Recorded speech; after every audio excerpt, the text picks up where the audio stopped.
everyone, and welcome to another Fresh Fiction Video Book Club. I'm Samantha T, and today's guest is award-winning Jennifer Deibel, author of The Irish Matchmaker. Welcome, Jennifer. Hi, thanks so much for having me back. It's always so much fun. Well, Jen, how about getting started for some of our readers who might not be familiar with you? Tell us a little bit about yourself and how did you first get started writing? So, I've been an Arizona girl my whole life. I was born in a little tiny town in northern Arizona and have lived kind of all across the state over the years. And never really thought I would live anywhere else. And then, not long after my husband and I got married, we ended up, excuse me, doing a 2 year study abroad program. And we lived in County Donegal in Ireland. And we were there for 2 years. We learned the language, the culture, the music, and when we came back, I really just was, like, processing all the things that we had experienced, and that's when I came up with the idea for what would almost 20 years later become my debut novel.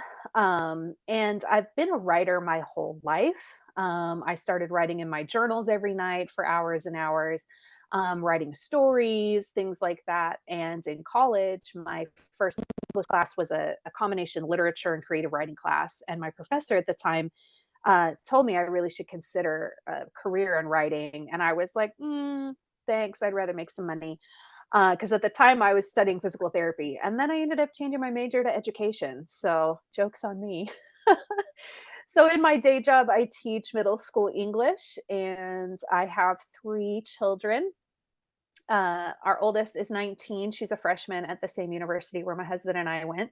Our middle daughter she'll be 17 in a couple of weeks. She's a junior in high school. And then our son is 13 and he is in seventh grade. And he is one of my students this year, which is new for me. So, that's always fun.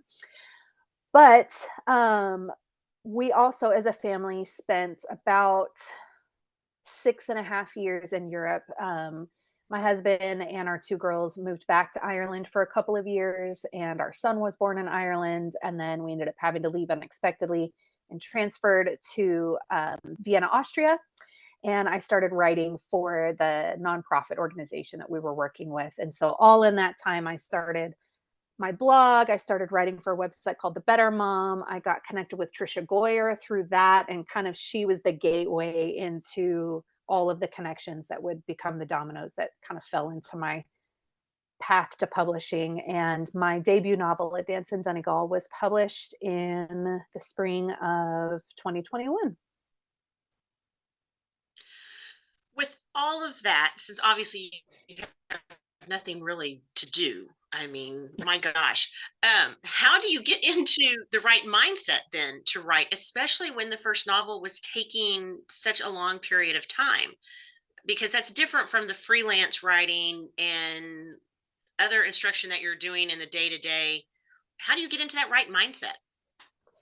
I find the older I get, the more challenging it is. When that whole brain fog started to set in around a certain age, it really became a struggle to kind of shift. When I would teach all day and then come home and try to work on my manuscript, it would be really difficult. So I've really had to set aside time, breaks, summer break, winter break, spring break. I get a lot of my writing and editing done during those times. But then I also like plan ahead. So I know going into the week, okay, Tuesday night, I'm setting aside 2 hours. I'm going to sit down and write. I have to be really communicate openly with my family. So, um, it was 3 teenagers up until this last fall, 2 teenagers at home with busy schedules and sports and church and work and all that kind of stuff. We really have to stay in communication with one another so that they understand, like, okay, I'm out of pocket for this time. And so for me, what helps me kind of make that transition, lots of prayer. And I make a playlist for every book that I write, because by the time I finish one manuscript, if I try to listen to that same exact playlist for the next one, my brain's like, nope, don't like that. So I make a playlist of Irish music that kind of fits the theme of whatever I'm writing. And so when I play that, it's like that trigger to my mind, like, okay, it's business time now. So lots of balancing, lots of writing in the fringe hours, taking advantage of time off from school when I have it and things like that. Well, and I always think the writing process is so fascinating because with your debut novel, it took quite a while before you got right. And then you also had another book that you wrote over the pandemic, which Mhm. went a lot faster, I understand. And Yes. then with the Irish Matchmaker, I read in the acknowledgments that you had a massive case of writer's block. So it seems Yes. like your experience each time has been drastically different. Drastically different. Yeah. And what Um, were the ups and downs with each of those then?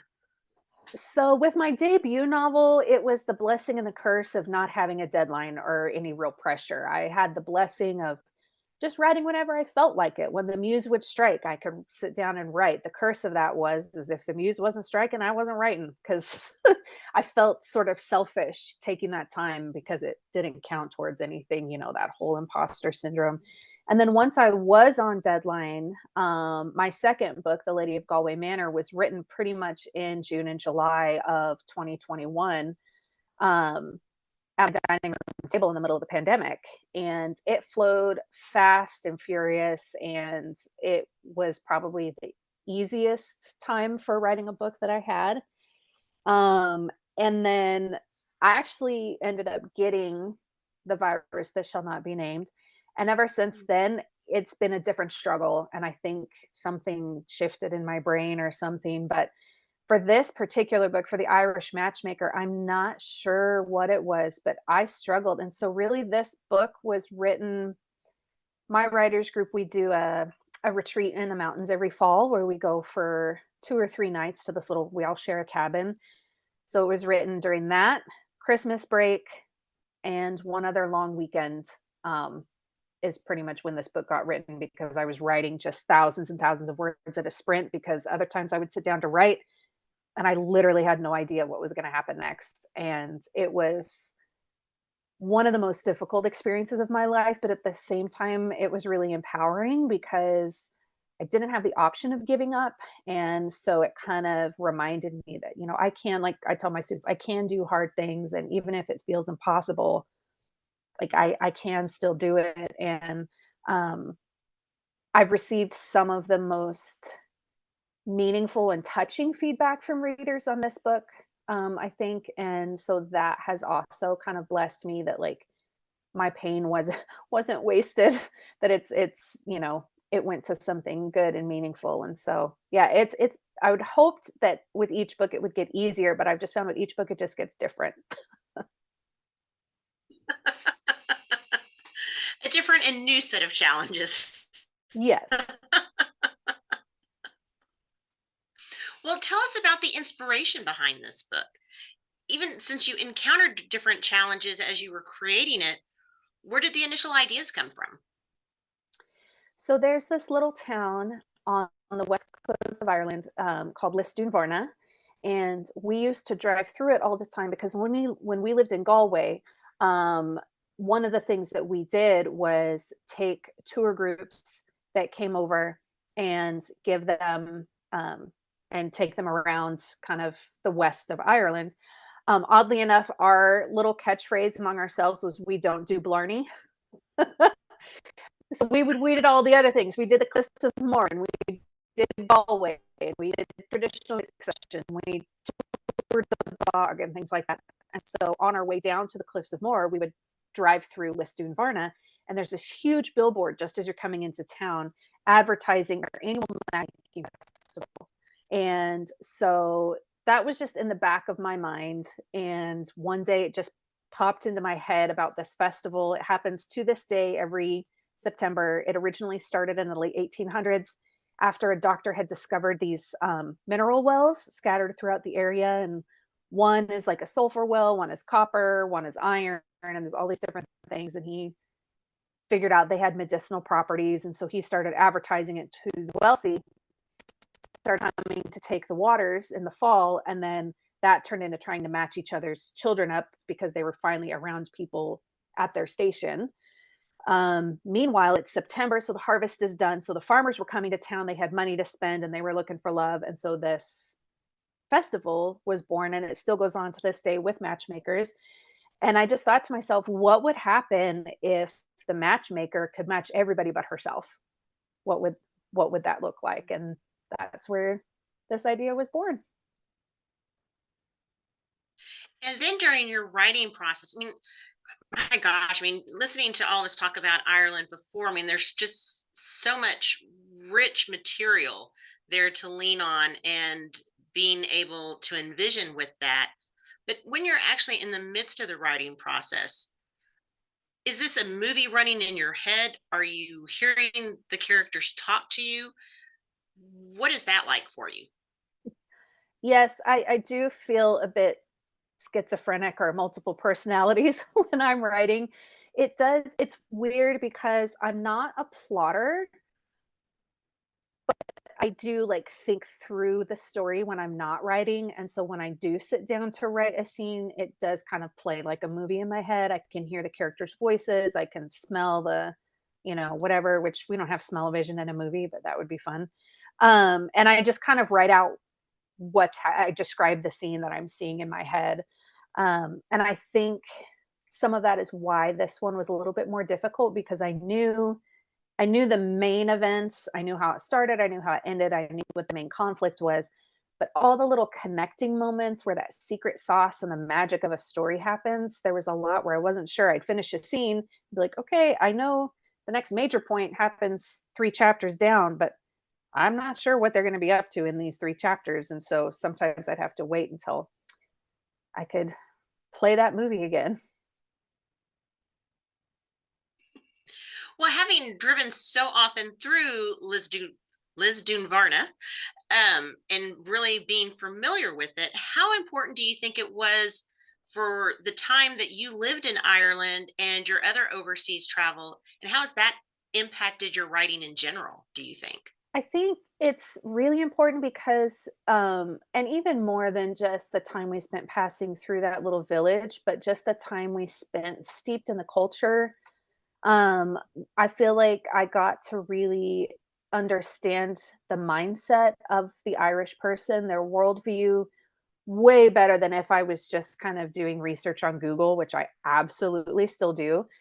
But I think there's a level of authenticity of things I've experienced. I've sat with friends who are in crisis and heard how they view what's going on. I've sat with people and had conversations about how they view what's happening in their government or in other countries and things like that. And so kind of being able to broaden that lens a little bit as well as focus that lens tighter in, is super helpful to me to bring that, readers have said, I feel like I just got off the plane back from Ireland when I finished the book, and I think that's why I'm able to do that, and I pray that I never lose that sense of reality there, but, I definitely would not have been able to write the stories this way without that time there and just really kind of starting to understand where they're coming from and how they view the world to be able to tell stories through their perspective. And then why this time period? Because this book starts off in 1905. Mhm. You know, I wanted to kind of stretch myself. My first 2 books were both in 1921. My 3rd book was 1935, and I really wanted to try something new. I really wanted to strip away any chance of modern comfort, and just explore what life might have been like back then when the matchmaker system was more prevalent in everybody's life at that time, whereas now it's kind of a novelty.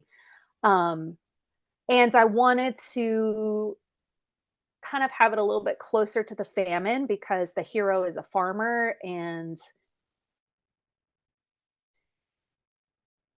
from the low desert wise of the situation he's in, and so interesting to explore a new time and kind of challenge myself a little bit, which apparently I did challenge myself quite a bit.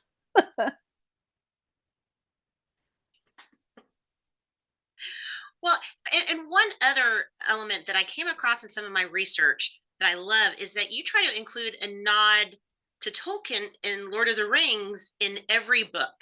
And I feel I have to mention that since it was just Tolkien's reading day on March 25th. So I figured, hey, this all kind of syncs up. So, a big fan of Lord of the Rings and Tolkien? I mean, why do you want to include those types of nods? I always feel like I'm gonna, like, lose my reader card when I talk about this because I'm a massive fan of Lord of the Rings and The Hobbit. The Hobbit, I definitely prefer the book to the films. I feel like the films didn't need to be 3 for The Hobbit. But for Lord of the Rings, I just love the films. I love how how well they made that one to life, even though, they left a lot of things out or moved dialogue from one person to the other. But when I read the books, I really struggled. And, like, I just remember thinking, so help me if Tom Bombadil sings one more song, like I'm gonna punch somebody. Like, stop singing. So I really like the movies more than the books. And I think the first few nods kind of happened by accident. I think in A Dance in Donegal, one of the characters says something like, "All right, then, keep your secrets." And it just kind of snowballed from there. So I thought, well, now I have to try and work something in every time. And so I've told readers that if they find my nod, if they message me and they get it right, then I'll send them a signed book plate. Oh, wow. But those are like those fun elements that readers always enjoy looking for. And you're right. I mean, if we can find those and say, "Oh, this is it." Because Yeah. like yeah, I'm a big fan. That was like lots of memories of dad reading me The Hobbit growing up, and yeah, the movies they did a pretty good job. Yeah. Yeah. Well, Jen, I want to switch over to what we call our fresh fiction facts. These are a series of questions meant to kind of be off the top of your head, covering a wide range of topics. And sometimes we've been known to stump our authors, but that's not the Ooh, intention. Okay. okay. And we're going to start off with one fairly easy. Who would you most want to be stuck in an elevator with? Oh gosh. Um, I had like 7 people come to mind depending on what I would wanna talk to them about. Um, It could be a crowded elevator. That's okay. so I was thinking Captain America because he cracks all of his jokes in elevators. Um, Aragorn because Aragorn. Um, Liz Curtis Higgs because she's my favorite and most inspirational author. Jesus because Jesus. Um, and somebody who always has snacks in their bag, Oh, whoever that would be. So I hey, can have these are snacks. priorities. Yeah, because you never know how you might be stuck. Right? I mean, we gotta be logical about these things. Yes. Well, and if you've got Jesus in there with you, you don't have to worry about the beverage because Well, he'd be able that's to turn the true. water into wine. That's right. If everyone has water bottles these days, he could just, like, look at that So I think you've Stanley got and your be like, bases "We're covered. good." Yeah, I like that. Oh, yeah. I like the way you think. Exactly. With that, how do you celebrate a new release? Usually my family takes me out to dinner and gets me some kind of ridiculously decadent dessert because that's the way to my heart.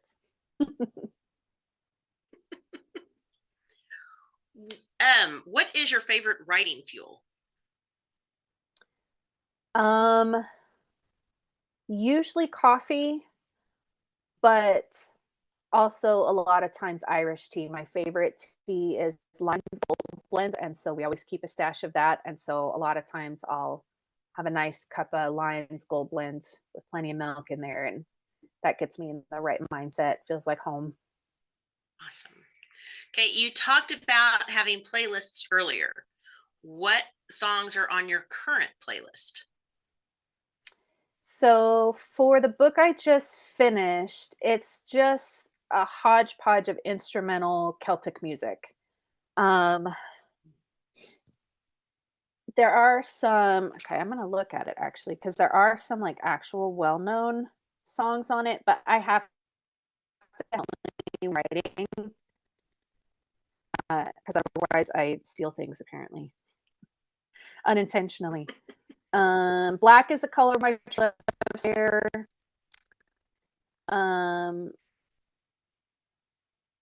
Shivug, Shivyur, which is, like, I'm not gonna say it, but it's one that people know, they just don't always know the, name of it. Um, what else? Jug of Punch, that's another popular one. Lots of stuff from the Chieftains, lots of things from Alton, who are from Donegal. So yeah, that's what's on my current wedding playlist. Okay, so if you're drinking lots of Irish tea still, what are the other things that either you just miss the most from Ireland that you try to import or get now that you're back in the States? Um, Brown bread, um, which we used to just buy in the store. And it's unlike anything, it's not like the really thick German rye bread. It's still really delicate. And so I've learned how to make that. The one thing that we have a really hard time getting is their sausages. Their sausages taste completely different than ours. And there's a crisp or potato chip brand called Tato, and their cheese and onion crisps are to die for. They're similar in flavor profile to sour cream and onion, but they're way better. And so we definitely miss that a lot. Other than books, what is something that you own a ridiculous amount of? Coffee mugs, um, unmatched socks. Oh, I can't bring myself to throw them away because I'm just convinced that I'm gonna find another one. And then like really tacky costume jewelry, like lapel pins and stuff. Like if you think of the stereotypical elementary school teacher jewelry, I have like ridiculous amounts of that kind of stuff. okay. So, like almost a different type of pin for every big school occasion, then. Yes, think all the holidays, all the seasons. And then I also have like teacher shirts that have like weird teacher puns on them.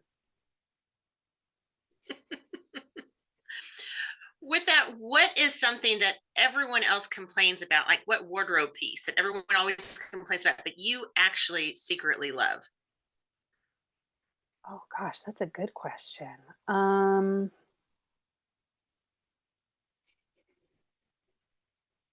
I can't think.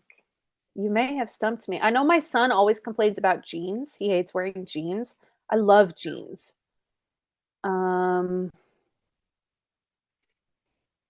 and I love a good dress. I don't wear them as often as I used to, just because my job isn't doesn't really lend itself to that as much. But I love me a good girly frilly dress. Okay. With your travels, what would be your ideal paradise? Um, Mountains, and then I turn around and there's the ocean and beach, and it's warm to enjoy the beach, but not hot. So if anyone Okay. knows a place like that, So let me kind of know. that nice temperature element of I can go with that, definitely. Like I could be comfortable in either a long or short sleeve. Mhm. That's my like sweet spot. But not where you really need to have a coat or a jacket and Yeah. no. Yes. Yeah. For us right now, that's kind of the time of year we're in for most days until things start kind of swinging crazily. So I feel you on this one. Okay, you've been kidnapped, Oh no. but 2 hours later, you're returned because you cannot stop talking about what? Um, Weird things my students do and the dreams I had the previous few nights. Okay, can you tell us while protecting the innocent what is the weirdest thing from your students? Let's see. There's so many to choose from. They like to try and stump me with their slang. Oh, So, like, today they taught me, like, they were asking me about something. I don't remember what they asked me, but I was, like, having a hard time with it. I was like, "I'm really not feeling it." And they're like, "You gotta thug it out, Miss Deibel. You gotta thug it out." And I was like, "I have to what it now? What am I doing?" And so they taught me thug it out. So then I like to misuse their slang on purpose and then see their reaction. And usually it's something along the lines of, "Whoa," but like 20 decibels louder. so either they are horrified that you're using it so incorrectly, or it's absolutely hilarious because, again, you were so far wrong. Yes. Yes.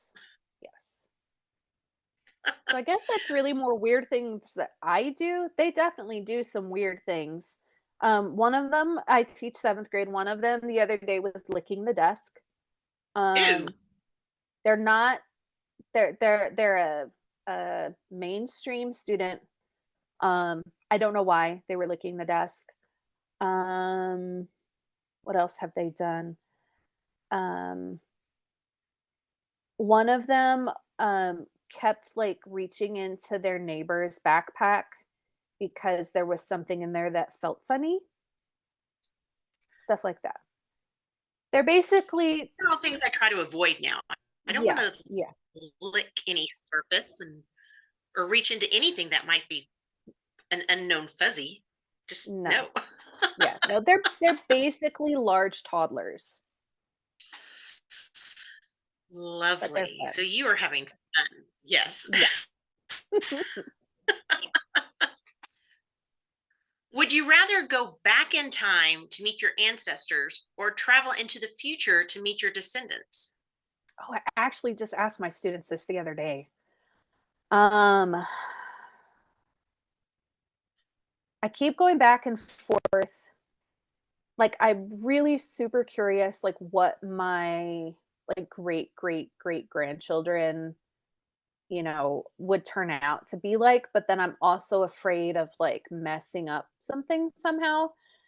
And then I would actually really love to go back in time and find my ancestors before they left Ireland and, like, see where they lived and, like, who they were. So if I could do that without messing up the space-time continuum, I would probably do that. Okay. And of course, as readers, we always want to know, what are you working on next? So I'm currently in edits on my book that is releasing in January of 2025. So it's my first book that is not a February book. And this one, actually, I think was it Allison that was talking about the Donegal sweaters? This story, actually, the hero is a cottage tweed weaver. So he's a sheep farmer and weaves tweed for the Donegal Tweed Company. And he ends up with an unexpected house guest who had come up to Donegal to be the main housemaid at a castle. And when she got there, she found it all locked up and nobody was there. And she finds out that the lord of the house had passed away and his title had passed away with him. And she had no job. And now she was stuck hours and hours away from home. And so she ends up hiding out in his barn. He discovers her and then he gets attacked by sheep bandits the day after he's just been given a massive tweed order. And so she wants to try and convince him to teach her how to do the weaving in exchange for her getting room and board at their house. And So then we've got forced proximity, we've got grumpy sunshine. He lives with his sister. So then you've got that family dynamic. And so then shenanigans ensue. It's lots of fun. Jen, we always love those unexpected house guests because there's so much that can happen there. Yes, and What is so what's the much best, does. right? And that's what we always look forward to. But with that, what is the best way then for our readers and listeners to keep up with you and find out exactly the different details? So probably the best place to start is just my website. It's just my name, jenniferdeibel.com. On there, you have information about all of my books, links to sign up for my newsletter, which I send out typically once a month. Sometimes it's less than that.